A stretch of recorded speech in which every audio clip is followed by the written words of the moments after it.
مات الإحساس فصرنا من غير فؤاد يذكر. زما استاد پاره پکار څه ده؟ زما استاد پاره پکار دا ده چې دغه د الله د دین خدمت وکړو.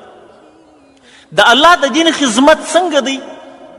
د الله د دین خدمت دا دی چې د الله په اخلاص عبادت وکړي، د الله نافرمانی نه کوي، د الله حلال حلال وبولي، حرام حرام وبولي، د رسول پر سنت طریقه باندې ستا رفتار وي، ستا لباس و جامه وي، ستا خوراک و چشنګ، ستا خوب او ستا ویښوالی، دا ټول د رسول پر طریقه باندې وي. او دغه دین بل مسلمان ته هم رسوي.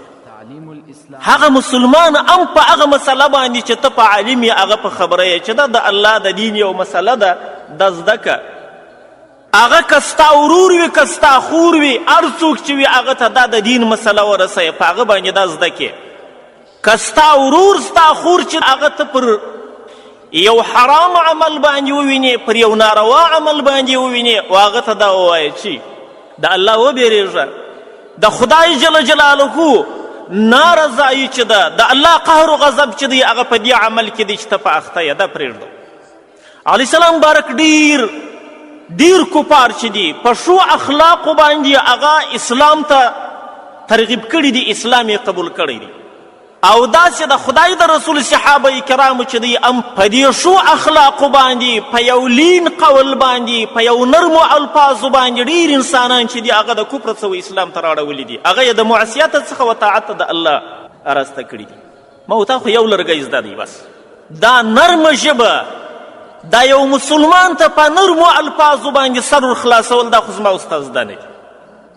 او دا زما و ستا قول چې دی پر دې خلکو باندې تاثیر نه لري چې هغه ته بیان وکړې، تاثیر نه لري. وجه څه ده؟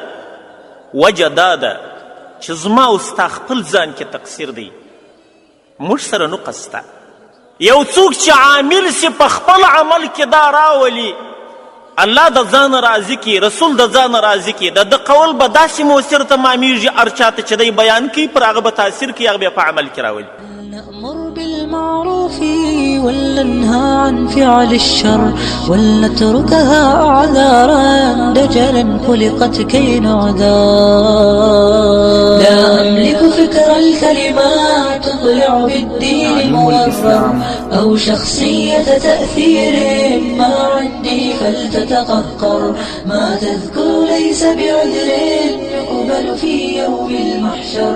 لم لا تتثقف لم لا تترك تعليم الإسلام راديو تترك ما منه تصغر.